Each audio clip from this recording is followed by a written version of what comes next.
मैं गांधी की तरह इस कानून को फाड़ता हूं। ये अनकॉन्स्टिट्यूशनल है सर। बीती रात लोकसभा में वक्फ संशोधन विधेयक पर चर्चा के दौरान एआईएमआईएम के नेता असदुद्दीन ओवैसी ने बिल की कॉपी फाड़कर अपना विरोध जताया। इस घटना ने काफी बवाल मचा दिया है, क्योंकि संसदीय परंपरा में ऐसी चीजें बहुत कम नजर आती हैं। ओवैसी ने कहा कि ये बिल असंवैधानिक है और इसे फाड़ने का उनका तरीका गांधी जी के तरीकों की तरह है। मैं गांधी की तरह इस कानून को फाड़ता हूं। ये अनकॉन्स्टिट्यूशनल है सर। अब सवाल ये उठता है कि क्या ओवैसी का ये तरीका संसद के नियमों के खिलाफ है?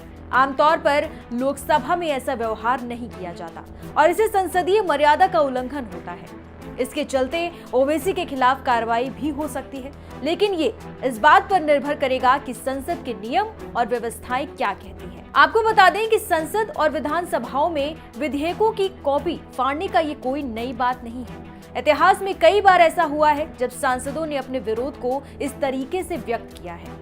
उदाहरण के लिए 16 दिसंबर 2019 को नागरिकता संशोधन विधेयक यानी कि सीएए पर चर्चा के दौरान ओवैसी ने इसी तरह बिल की कॉपी फाड़ी थी और कहा था कि ये विधेयक संविधान के खिलाफ है। इसके अलावा 2011 में लोकपाल विधेयक पर चर्चा के दौरान राजद सांसद राजनीति प्रसाद ने भी बिल की कॉपी फाड़ी थी। इसी तरह 2001 में सांसद शरद यादव ने महिला आरक्षण विधेयक के विरोध में इसकी कॉपी फाड़ी थी। इन घटनाओं से पता चलता है कि संसद में इस तरह का विरोध अक्सर होता आया है, लेकिन यह हमेशा चर्चा का विषय बनता है। अब आपको बताते हैं कि ओवैसी का तर्क बिल पर क्या था और वक्फ बिल पर विवाद क्या है। ओवैसी ने वक्फ संशोधन विधेयक को मुस्लिम समुदाय के अधिकारों पर हमला बताया है। उनका कहना है कि यह बिल संविधान में दिए गए धार्मिक स्वतंत्रता के अधिकार का उल्लंघन कर रहा है। इस विधेयक में कुछ बदलाव किए हैं, जैसे कि गैर मुस्लिम लोगों को वक्फ बोर्ड में शामिल करना और संपत्ति विवादों में हाईकोर्ट की अधिक भूमिका देना।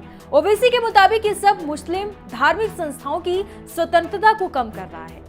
आपको याद होगा, राहुल गांधी ने भी 27 अगस्त 2010 को लोकसभा में एक बिल को फाड़ दिया था। ये घटना तब हुई जब संसद में परमाणु ऊर्जा दायित्व विधेयक पर चर्चा हो रही थी।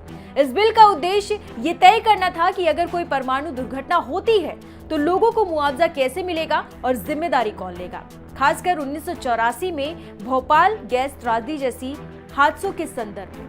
राहुल गांधी, जो उस समय कांग्रेस के युवा नेता और सांसद थे, इस बिल का विरोध कर रहे थे। उनका कहना था कि ये बिल जनता के लिए नुकसानदायक है और इसे विदेशी कंपनियों, खासकर अमेरिकी कंपनियों को फायदा पहुंचाने के लिए बनाया गया है। उन्होंने तर्क किया कि बिल में मुआवजे की राशि बहुत कम थी। राहुल की इस हरकत से उस समय की सरकार की बहुत आलोचना हुई थी। फिलहाल इस वीडियो में इतना ही। बाकी तमाम खबरों को विस्तार से जानने के लिए आप देखते रहिए एनडीटीवी खबर ब्रीफ, मेरे साथ सिर्फ एनडीटीवी के यूट्यूब चैनल पर।